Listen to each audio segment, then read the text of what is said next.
Lep pozdrav, spoštovane gledalke in gledalci v septembru ali kimavcu, ki že kima proti koncu.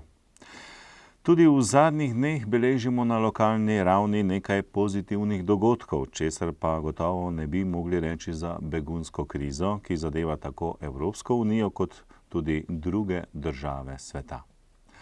Posledično dobiva svet drugačno podobo pa dobiva tudi lokalno okolje, za kar so zaslužni posamezniki, nekatere inštitucije in družbe ter dobro čezmejno sodelovanje. Nekaj tega smo vključili tudi v informativno oddajo tega tedna, zato ste prijazno vabljeni k ogledu. Pretekli konec tedna tudi uradno odprli prenovljeno pot v Bistriški Vintgar. Otroško in mladinsko društvo Fridina Mišnica praznovalo 4 leta delovanja. Projekt Rojstvo Evrope zagotavlja trajnostni razvoj in obstoj kulturno-zgodovinskega bogastva naše preteklosti ter krepi čezmejno sodelovanje. Tatovi odpeljali traktor vreden 32.000 evrov. Na športnih zelenicah so se pomerili 15-letni nogometaši AHE-Mija in Aluminija Kidričevo.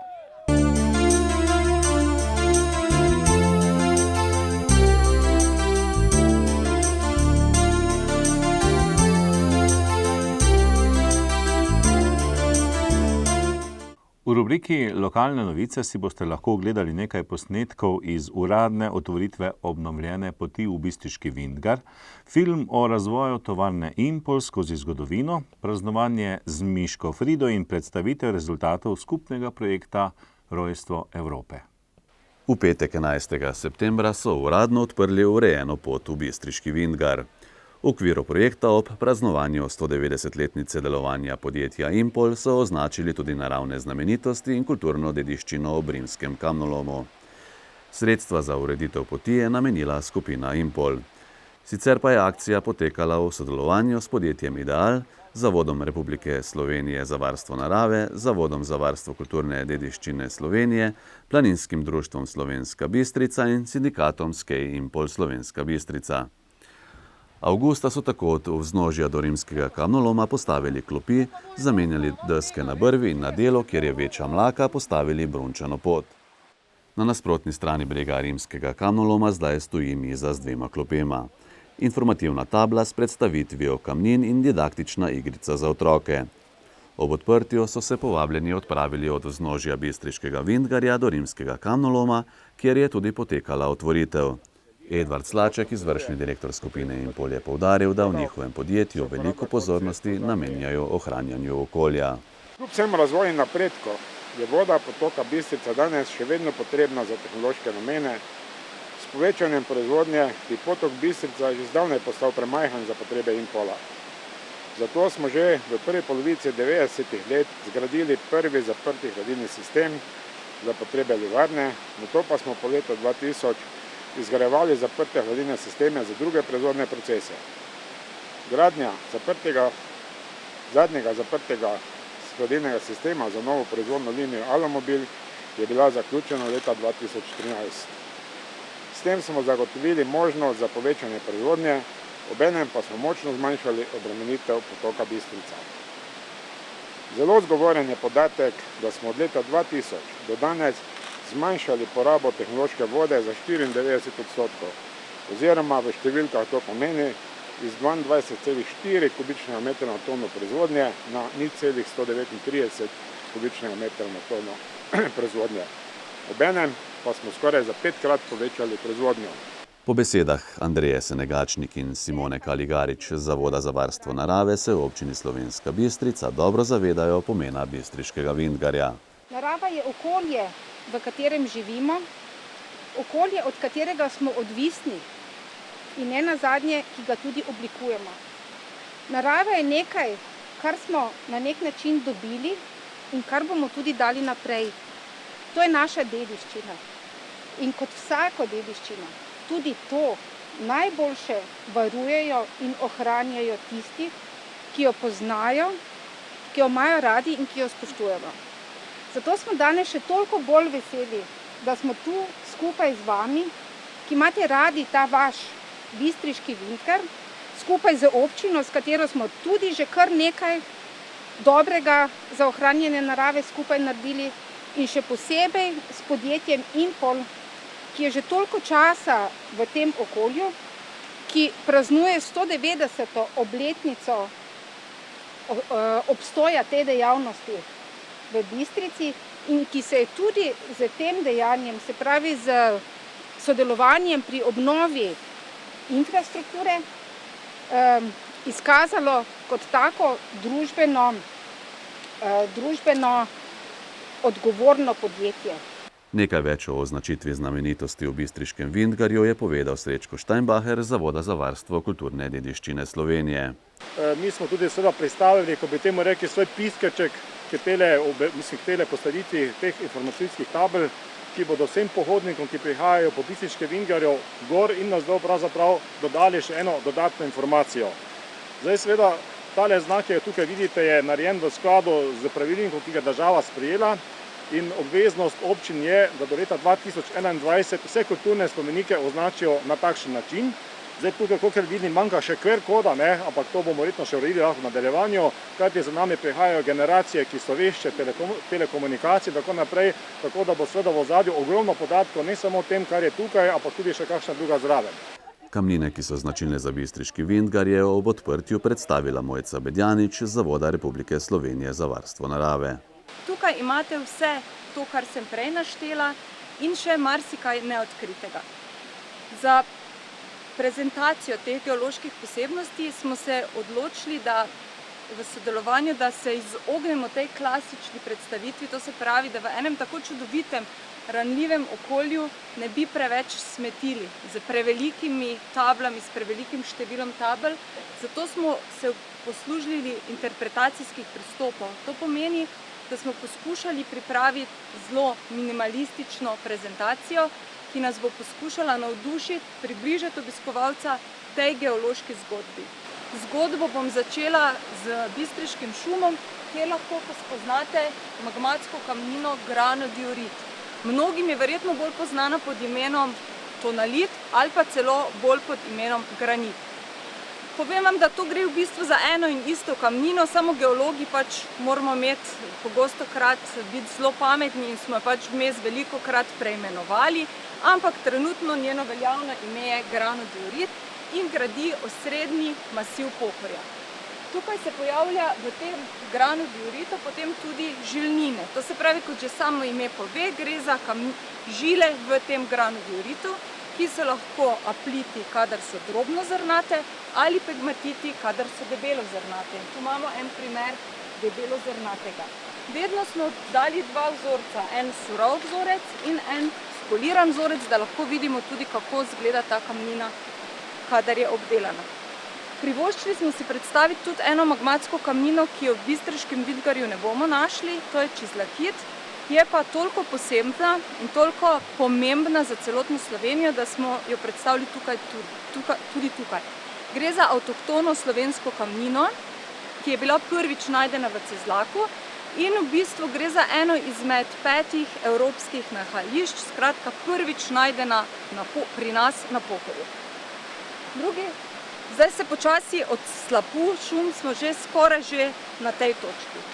Gre za drugi sklop kamnin, to so metamorfne, kar že samo ime tudi pove, metamorfoza, preobražene kamnine, skratka nekaj se je z njimi dogajalo. Ta granodiorit se potem stika z blesniki in gnajsi, katerih poznamo predvsem uporabno vrednost. Gre za to, da so te kamnine skrilave, to se pravi, se lomijo v tanke plošče in v preteklosti so jih zelo uporabljali predvsem za pokrivanje streh. Dosti kulturnih spomenikov je v preteklosti se pokrivalo z tem slovenskim kamnom. Nažalost, v zadnjem času vidimo precej Kitajca na našem kulturni dediščini. Tako da malo okaram še tudi naše kolege kulturnike. Malo v šali, malo pa tudi zares. In kaj si od bistriškega Vintgarja na občini obetajo v prihodnje? Zdaj, kar se kamnoloma tiče, sestavni del seveda tega Vintgarja, vemo, da je tudi nekaj odprtih vprašanj, da so še tu nekateri načrti, ki so povezani še z neko dodatno infrastrukturo, tudi kar se tiče dostopnosti. Jaz mislim, da treba najprej seveda pogledati, kako je s temi stvarmi, da ne bo tudi v smislu varnosti, ne se ti za to gre pri vseh teh zadevah, in da je potem verjetno možno pač poskrbeti tudi verjetno za dostopnost, ampak to bodo znali drugi, ki se v tem strokovno ukvarjajo, dosti bolj natančno pač povedati. Slišali smo že, ne, da se tudi neke inšpekcije tu preganjajo, ne. Jaz upam, da bo te čim prej to zaključile, ne, in da bomo tam onega povodnega moža, ki verjetno ima tam dnevno bivališče, zvezali, pa bo to še ta stvar toliko bolj atraktivna. V okviru 190-letnice delovanja podjetja Impol so predstavili tudi dokumentarni film o zgodovini podjetja, ki ga je zrežiral Marjan Šrimpf.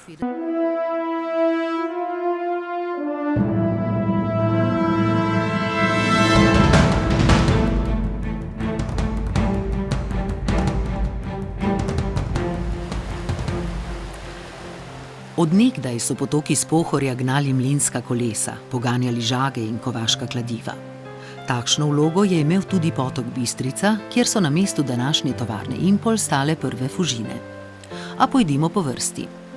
Že v začetku 17. stoletja so domačini in priseljenci postavili ob bistriškem potoku kovačnico na vodni pogon in v njej s pomočjo vodnega kladiva izdelovali orodje iz kovanega železa za potrebe gradu in okoliških domačij. Železu se je kmalu pridružil baker, železnim pa bakreni in medeninasti izdelki, kar je uresničila družina Sternberger. Kronisti tistega časa so posebej zapisali leto 1825, ko so Fužine prerasle v manjšo industrijo bakrenih izdelkov. In tam je bil zametek današnjega Impola pred 190 leti.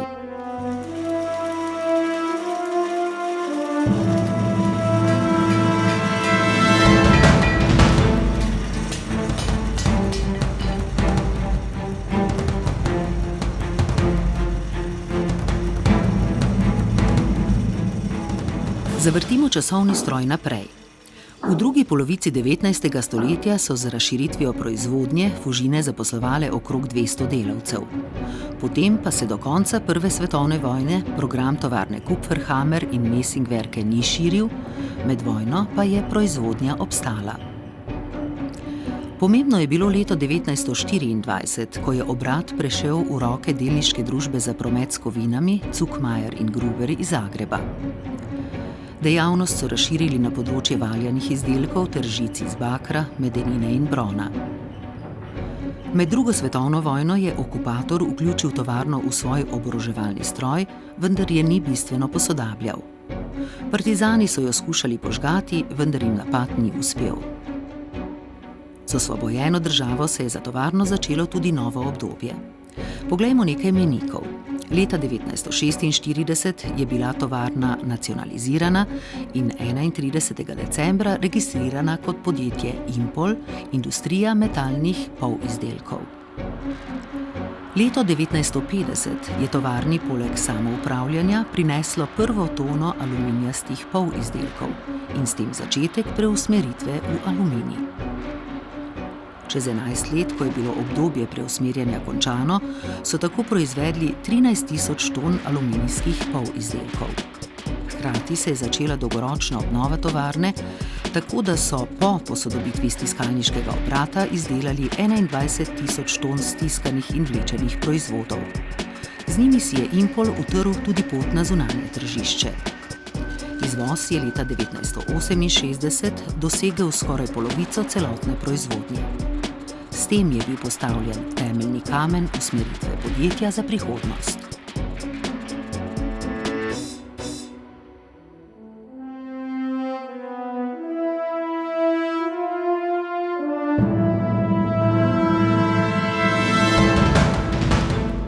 Zgodbo o uspehu Impola so desetletja pisali njegovi delavci. Leta 1948, ko sem prišel kot vajenec v Impol, smo delali z bakrom, pa tudi medenino so vlivali, ne? In to so bili izdelki, razne vrste izdelkov je bilo, ki so torej iz bakra so pletli, vlekli žico, pletli vrvi za daljnovode, ne? Najbolje takrat po vojni bilo interesantno, da je Impol imel ogromno povpraševanja po vrveh za elektrifikacijo, ker se je takrat potekala elektrifikacija, ne? No in ker je bakar bil precej drag, se je začelo z aluminijem. Ko sem začel v Impolu delati, sem prvo na pokalcirano delovno mesto, so me dali določen čas, morda 2 meseca, kaj. Potem so me dali naprej na vleče, na predelavo, na kvalificirano delovno mesto. Iz kvalificiranega sem bil predelavec, so se pravili brigadir, ne. Od tam sem postal delovodja, ker sem bil medani 24 let. Potem pa so me dali za planerja, terminerja in od tam sem tudi šel v penzijo. Delal sem 39 let in pol, zamenjal sem pa 9 direktorjev. Naš prvi sogovornik je omenil vodilne delavce oziroma direktorje. Začnimo z Jožetom Kauklerjem. Imel je zanimivo poklicno pot, ki je bila vse skozi povezana z Impolom. Začel je leta 1964 v valjarništvu, 10 let pozneje je postal direktor podjetja. Na koncu kariere pa je 6 let spremljal razvoj Impola kot član nadzornega sveta. No, to je bilo pa takrat obdobje izgradnje valjarništva, novega valjarništva v Impolu. Ne? In takrat smo potem gradili, oziroma jaz sem prav sodeloval z temi, dobavitelj je bil Westinghouse, ne, ameriška firma Westinghouse, sodeloval kot nekako koordinacija pri montaži z temi ameriškimi inženirji. Bili so 3, en je bil za strojno opremo, en je bil za jaki tok, en je bil pa za šibki tok, za regulacije. In seveda takrat sem imel priliko potem skozi to spoznavati malo globlje funkcioniranje teh kompliciranih, dragih, težkih strojev. Ne. S tem, da mogoče kot zanimivost, da smo potem, ko so že Američani odšli, še zadnjo valjarno montirali že brez ameriškega nadzora. Ne. In moram reči, da globoko priznanje res vodilni ekipi, ker so izredno kvalitetno vodili firmo. In so pravzaprav tudi z to pridružitvijo oziroma nakupom večinskega deleža Vsevojnem je to bil izredno, da rečem, evropska poteza, ne? In so pravzaprav pripeljali skupino Impol, to je Impol Slovenski Bistrici pa Vsevojno, na nivo, da se danes, to pa sem jaz prepričan, pa vem, ne? Lahko tako se reče na Augenhöhe, rečejo Nemci, pogovarjajo za kjerimkoli sistemom aluminijskim v Evropi. To je bila kratka Jožetova zgodba. V naslednjih nekaj minutah pa bo o svojem pečatu v Impolu spregovoril Črtomir Zadravec. V obdobju mojega direktorovanja, to se pravi od leta 80 do vključno leta 86, je najhujši problem bil pravzaprav organizacija čim večje proizvodnje. Večni manko surovin je bil osnovni problem, s katerim smo se takrat ukvarjali. Mi smo bili v celoti odvisni od aluminija, ki smo ga dobivali iz tega Kiričevo, in tistega deleža ruskega aluminija, ki je bil iz kontingenta uvoza ruskega metala v Jugoslavijo. Drugega metala enostavno ni bilo moč ne kupiti, čeprav bi imeli devize, ni bilo, ker je bil tudi uvoz prepovedan v celotni Jugoslaviji. Kapacitet za proizvodnjo smo imeli bistveno več, kot je bil končni izplen. Moje osebno mišljenje je, da smo takrat imeli blizu 60.000 ton inštaliranih kapacitet ali pa celo več, medtem ko je sama proizvodnja na koncu, ko sem odhajal z fabrike, znašala med 45 in 47.000 tonami proizvodnje naših izdelkov. Naše potovanje skozi preteklost Impola nadaljujemo s spomini Stanka Vehovarja. Desetletje je delal v valjarništvu in bil soustvarjalec posodobitve valjarne, delovno dobo pa je končal kot vodja službe za razvoj. Leta 1972 je Zavod za izrado novčanic v Beogradu, ki je imel valjarno, tu folij in pa oplemenitenje folij, ker je pa po zakonu o Narodni banki Jugoslavije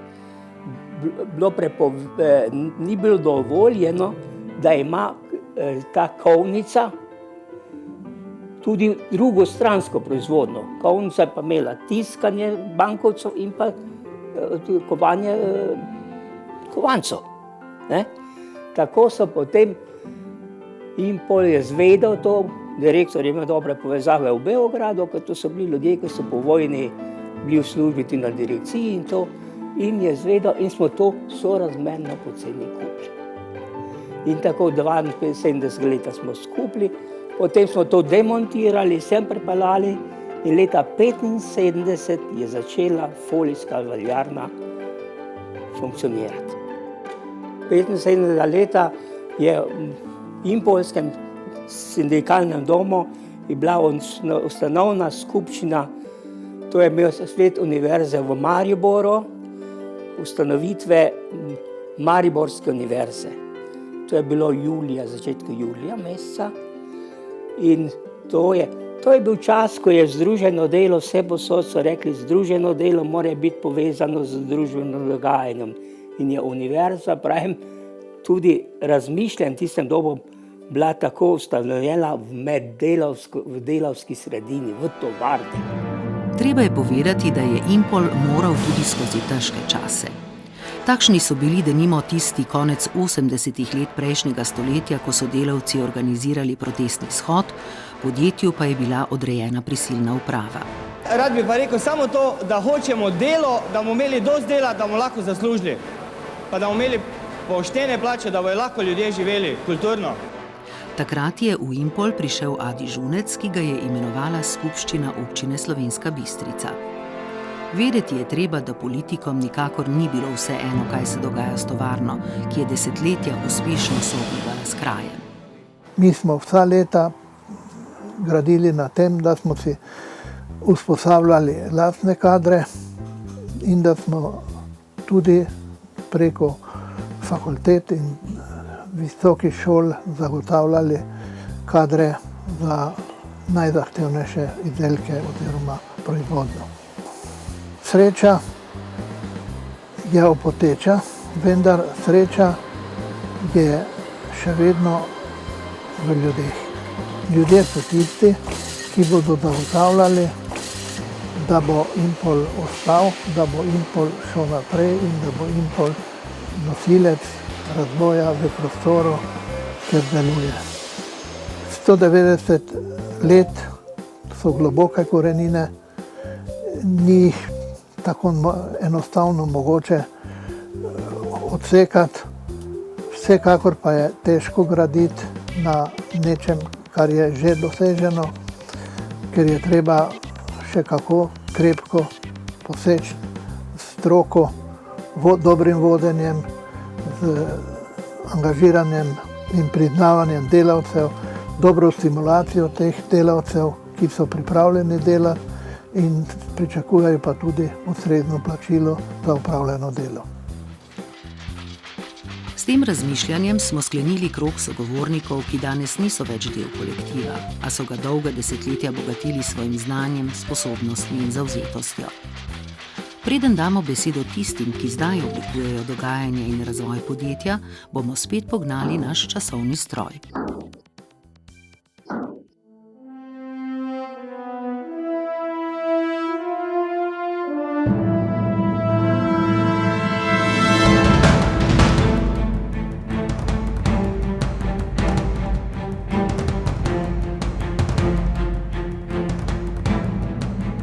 V začetku 70. let prejšnjega stoletja so se v Impolu, sicer neugodnimi tujimi posojili in lastnimi sredstvi, lotili rekonstrukcije proizvodnih enot in jih opremili sodobnejšo strojno opremo.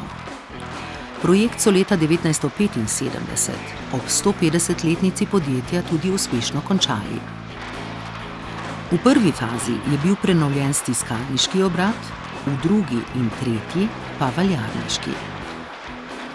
V naslednjem 5-letnem obdobju so zgradili proizvodno halo žičarne in kupili opremo za proizvodnjo veznih elementov.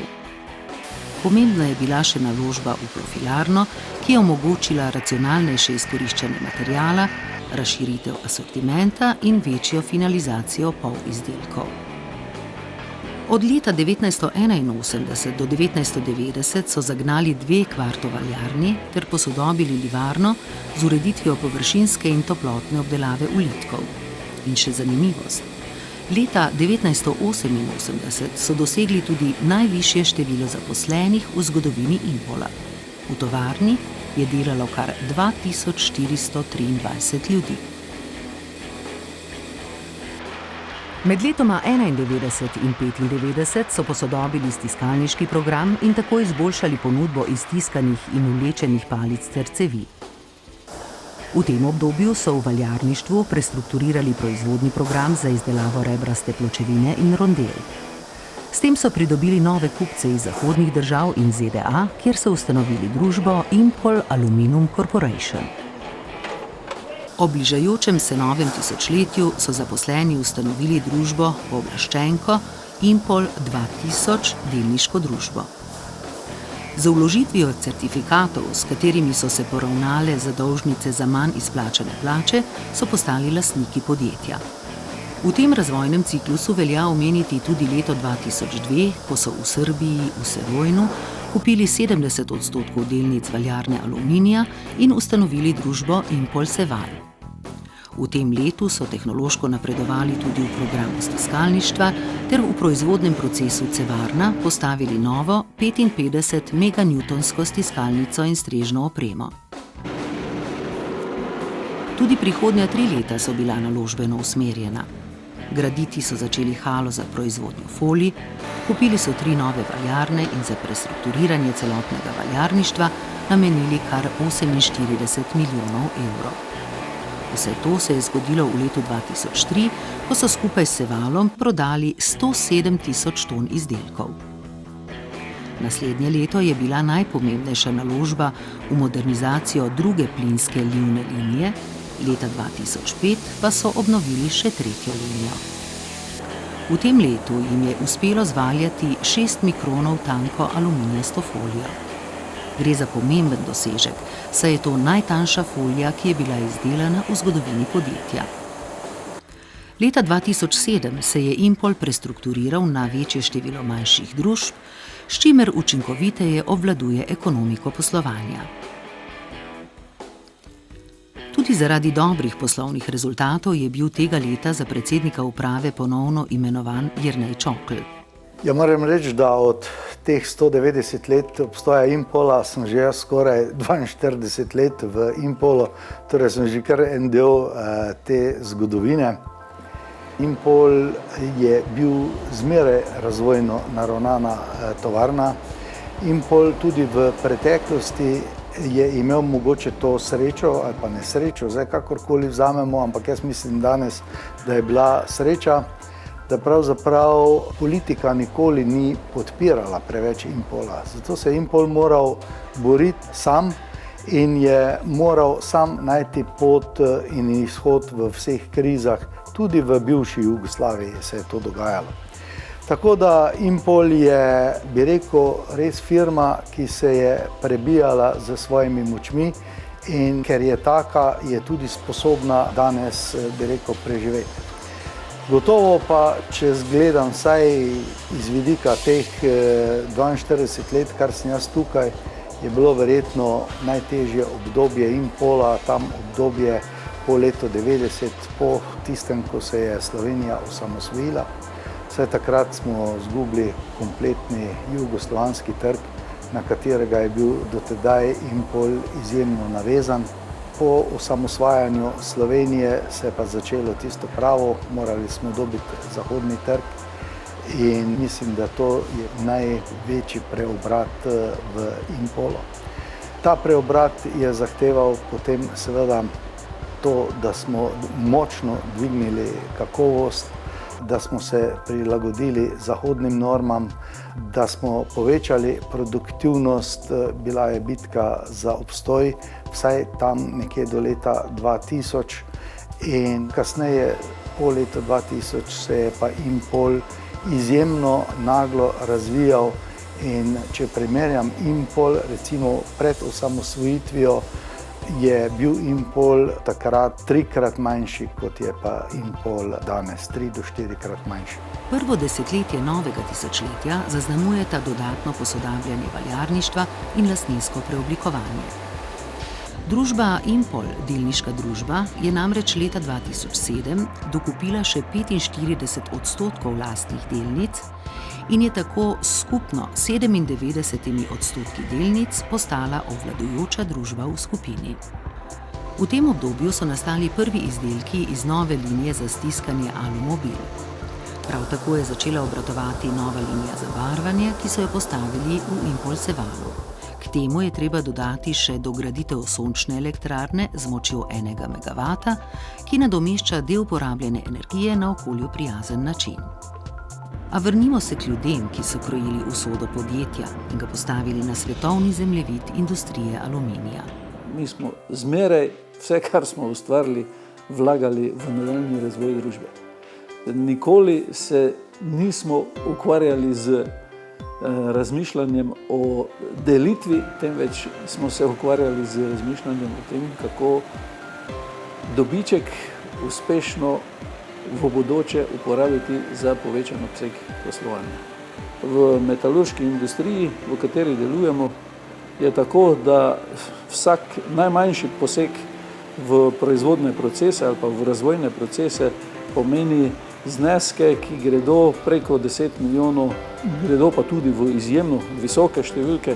Saj seveda ugotavljamo, da smo tam od leta 1998 pa do leta 2006 skupaj vlagali skoraj 300 milijonov evrov v razvojne projekte. In to pomeni, da smo vsako leto vlagali bistveno više zneske, kot pa so bili zneski ustvarjenih denarnih tokov v tem času. Nam je pa to seveda potem pa omogočilo, da smo relativno dobro prestali leta krize 2009-2010, pa še tudi v sedanji čas, ker ta kriza se še danes ni končala v celoti. Bodočnost naše tovarne vidimo v tem, da delujemo v posameznih nišah. Kaj je mišljeno z nišo? Naša niša je, da sodelujemo neposredno z kupci, s katerimi zagotavljamo skupen razvoj proizvodov. Zadnjih 5 let do okrogle obletnice Impola, o kateri govorimo, so zaznamovali povečani deleži izdelkov za avtomobilsko industrijo in zaključek naložbe v dodatne livarske zmogljivosti. Vse to bo podjetju v bližnji prihodnosti omogočilo dvig produktivnosti za 15% in povečanje dodane vrednosti na zaposlenega. Med pomembnejše naložbe v tem obdobju spadajo tudi nakup in pridružitev družbe Rondal, posodobitev informacijske infrastrukture in nenehno preusmerjanje v proizvode z višjo dodano vrednostjo. Tako se bodo lahko še bolj uveljavili na tujih trgih, kjer so dosegli lepe rezultate. Če bi se vrnil nazaj, se moram vrniti vsaj v tisti čas, odkar sem sam prisoten v Impolu. To je 27 let nazaj, skoraj bo 28. V tistem času, moram reči, je bil Impol popolnoma druga zgodba, kot je danes. Glede količin, ki smo jih takrat proizvajali, mi merimo količine, v naši branži je to običajno, zato ker je aluminij borzno blago in se cena spreminja, tako da vrednostno lahko precej varira, količine pa morajo biti fiksne, ki si jih tudi planiramo in jih moramo dosegati. V tistem času smo imeli količine 35.000 ton proizvodne, danes smo prišli na 180.000 ton. Cilj nam bi bil nekaj, da bi prišli ob 190-letnici, ki jo letos praznujemo, na 190.000 ton.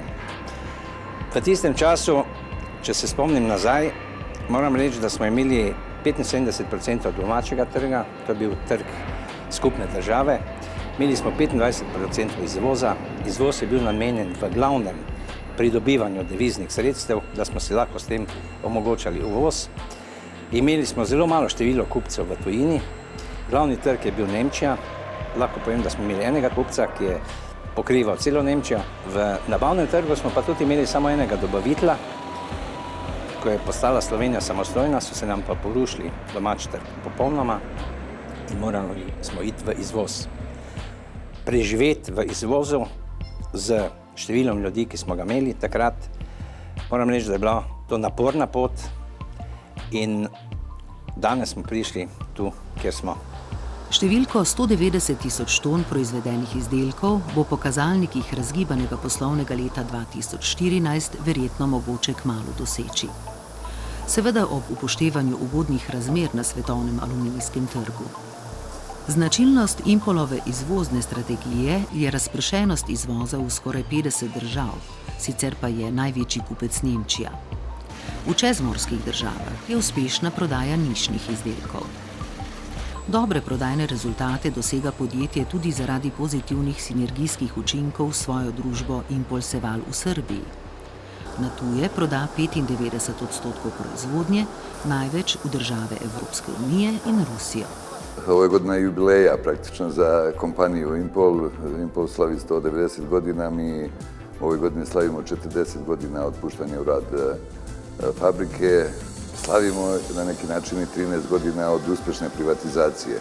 Ne po našem mišljenju, već po mišljenju i resornog ministarstva, ali i šire javnosti u Srbiji, možda i u regionu, gde svi kažu da je ovo jedna od najuspješnijih privatizacija u metalskom kompleksu. Ja se slažem sa tim, kažem da razlog za uspješnost privatizacije, to često ističem, jeste činjenica da nas je privatizovala, odnosno kupila 70% kapitala Valjanica aluminijuma, kompanije iz naše branše. Došli su ljudi koji razumeju posao, koji su nam donijeli tržište sa koga smo mi zbog sankcija i ratova bili sklonjeni, koji su donijeli nova znanja i to je, mislim, prvenstveno takav tip privatizacije treba da se sprovodi u svetu i on može da da uspeh. Leto 2015, ko podjetje praznuje 190 let od začetkov kovinarstva na slovensko-bistriškem območju in 70 let delovanja pod imenom Impol, je prineslo spremembo oblike upravljanja v krovni družbi Impol 2000 delniška družba. Vlakovno kompozicijo, ki je kljub številnim izzivom v preteklem desetletju dosegla enega najboljših poslovnih izidov, so na pot v prihodnost poslali na mesto po 2 tirih zgolj po enem. Dosedanji člani uprave oziroma strojevodje Impolovega vlaka so po preoblikovanju postali člani upravnega odbora s predsednikom Jernejem Čoklom. Pridružila sta se jim še Milan Cerar in predstavnik delavcev Bojan Gril. Glavni izvršni direktor skupine je Edvard Slaček. Danes je Impol prisoten praktično več ali manj na vseh kontinentih tega našega planeta. Proizvodnja, če sem prej dejal, nekje manj kot 40 tisoč ton, danes znaša 184 tisoč ton. V srednjeročni strategiji smo zapisali, da jo bomo do leta 2020 povečali na najmanj 220 tisoč ton. Seveda ni bilo lahko, tudi v smislu ne samo tega okolja, v katerem smo bivali oziroma delovali, temveč tudi znotraj v samem kolektivu. Bile so težave z vodstvenim kadrom, bili so problemi strokovnega kadra. Takrat sem bil v celotnem valjarniškem programu edini metalurški inženir. Danes seveda je to bistveno drugače in z pravilnim pristopom, z izgradnjo sistemov vodenja kakovosti smo uspeli zgraditi zaupanje naših kupcev. In lahko rečem, da se lahko Impol danes postavi ob bok vsem velikim svetovnim proizvajalcem aluminija. Treba je reči še besedo ali dve o finančnem poslovanju Impola, ki je bilo tudi v letu 2014 dobro. Ob nekaj več kot 486 milijonih čistih prihodkov od prodaje so ustvarili za 12,5 milijona evrov dobička, kar je pomenilo 4% povečanje v primerjavi z letom poprej.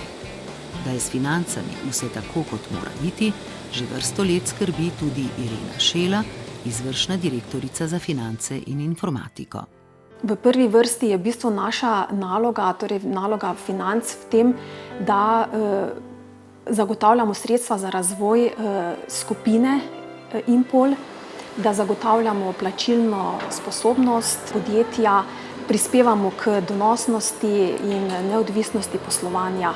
Skrbimo tudi za ustrezno kapitalsko strukturo podjetja.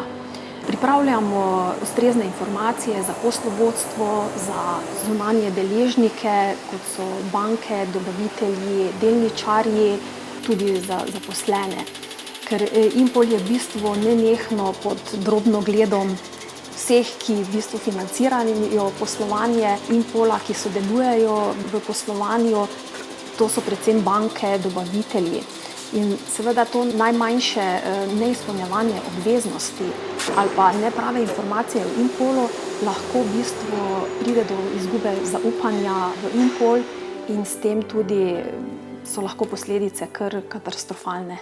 Preden bomo ob 190-letnici Impola naš časovni stroj ustavili, bomo prisluhnili še mladim delavcem, ki so v tovarni dobili možnost, da si sami režejo svoj kos kruha.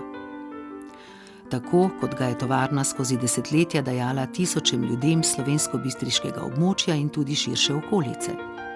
Podjetje je živelo s krajani tudi prek športa in njegovega ponosa, judo kluba ter kulture. V Impolu sem že 8 let. Tovarna mi kar veliko pomeni, ker pač v naši občini ni prav veliko zaposlitev in to je še pač edina firma, ko imamo redne zaposlitve, pa plača redna, vse redno napram drugim firmam. Ta tovarna mi ogromno pomeni, ker je res velika in je znana v širnem svetu. Z veseljem delam tukaj, ker imamo dobre sodelavce, dobre kadre, zelo sproščeno vzdušje. Rade volje prijemno v službo, to je pa mislim, da najbolj pomembno. Prihodnost družbe je zagotovo v iskanju novih poti in ustvarjanju izdelkov, ki bodo še naprej dosegali svetovno kakovost. Impol ima velikanske razvojne možnosti v tem trenutku in zdaj pravkar pripravljamo tudi strategijo tam preko leta 2020, s katero mislim, da bo naredil Impol še en velik korak naprej. Seveda vse to z enim samim ciljem, da se obdrži na zelo konkurenčnem zahodnem trgu. Zato bodo v podjetju vrata vedno odprta za mlade strokovnjake, ki bodo s svojimi idejami in znanjem nadgradili to, kar so dosegli njihovi predniki v teh 190 letih.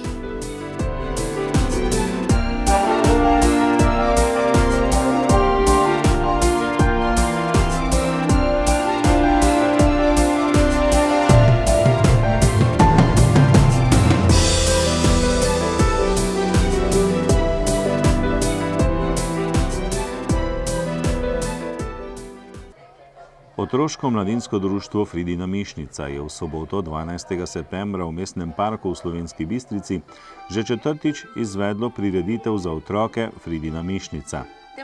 Prireditve, ki so jo začeli na pobudo Rebeke Potočnik, se je udeležilo veliko število najmlajših starši. Po otvoritvi z vrtnarico in moško Frido je osnovna šola Partizanska bolnišnica Jesentinje uprizorila lutkovno predstavo z naslovom Jajce. Otroci so sodelovali v številnih ustvarjalnih delavnicah. Preizkusili so se v slikanju, izdelovanju naglavnih okraskov, spuščanju milnih mehurčkov in naravoslovni delavnici. Organizatorji so pripravili tudi delavnico Hišo eksperimentov, plesne minute z Laro, oblikovanje frufru pričesk in modno revijo pajkic in kvačkari Urške Smole.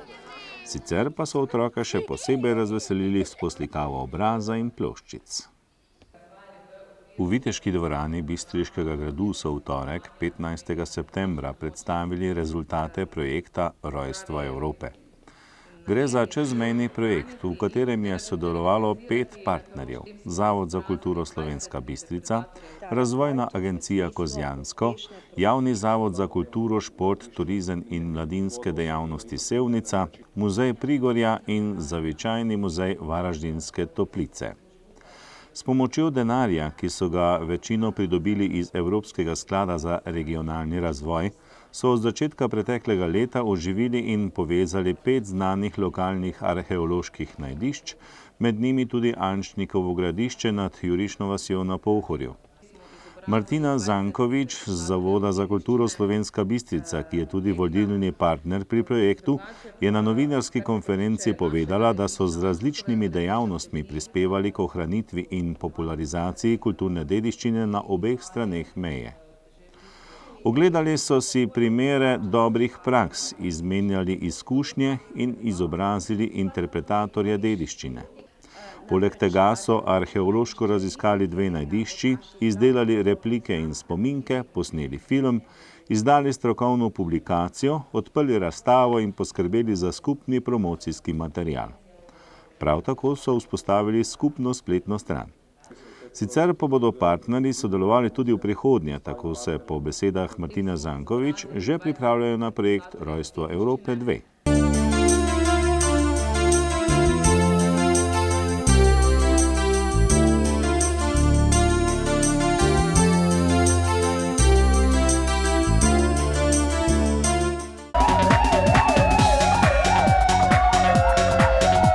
Policisti in kriminalisti Slovenije bistriške policijske postaje so pretekli in ta teden zabeležili in obravnavali naslednje dogodke in pojave. Z področja kriminalitete je bilo zabeleženih 12 kaznivih dejanj, od tega 11 tatvin in poškodovanje tuje stvari.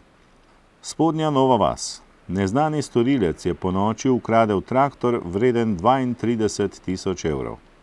Slovenska Bistrica. Na parkirnem prostoru ob pokopališču je neznani storilec razbil šipo na osebnem avtomobilu in iz notranjosti odnesel denarnico z oškodovankinimi dokumenti in dokumenti njenih otrok. Škoda je za 300 evrov. V eni od trgovin sta neznana moška ukradla kartonsko škatlo, v kateri je bila nahrbtna škropilnica. Škoda je za 150 evrov. Nekdo pa je vlomil v vrstno garažo, vendar ni ničesar odnesel. Zaradi vloma je lastnik oškodovan za 10 evrov. Iz druge garaže pa je prav tako neznani storilec odpeljal kolo, vredno 550 evrov. Pragersko.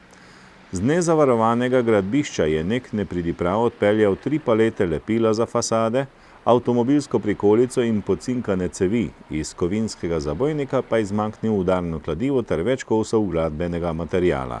Podjetje je oškodovano za 10.000 evrov. Z področja prometne varnosti so policisti obravnavali 14 prometnih nesreč, podali 3 obdolžilne predloge, izdali 31 plačilnih nalogov in začasno odvzeli 2 vozniški dovoljenji. Enemu kršitelju so odvzeli kolo s pomožnim motorjem. Zaradi kršenja javnega reda in miru so posredovali 6-krat, obravnavali pa so tudi 2 delovni nesreči.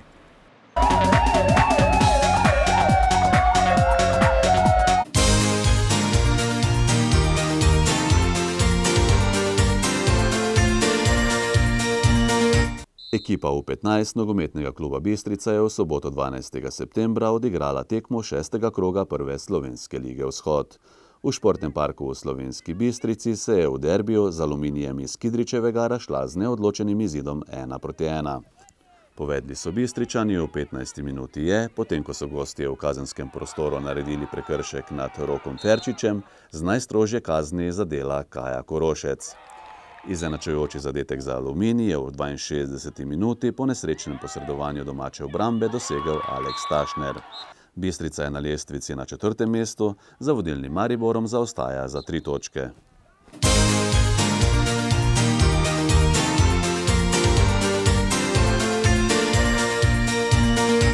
Spoštovani, informativna oddaja se je iztekla. Smo pa v času trgatev. Na cestah je veliko delovnih strojev zaradi spravila pridelkov, zato bodite le tam previdni. Če pa boste kje na kakšni trgati srknili kakšno kapljico preveč, nikar ne sedite za volan. Pa saj veste, tako kot ima noč svojo moč, ima tudi alkohol. Pa srečno do naslednjega tedna.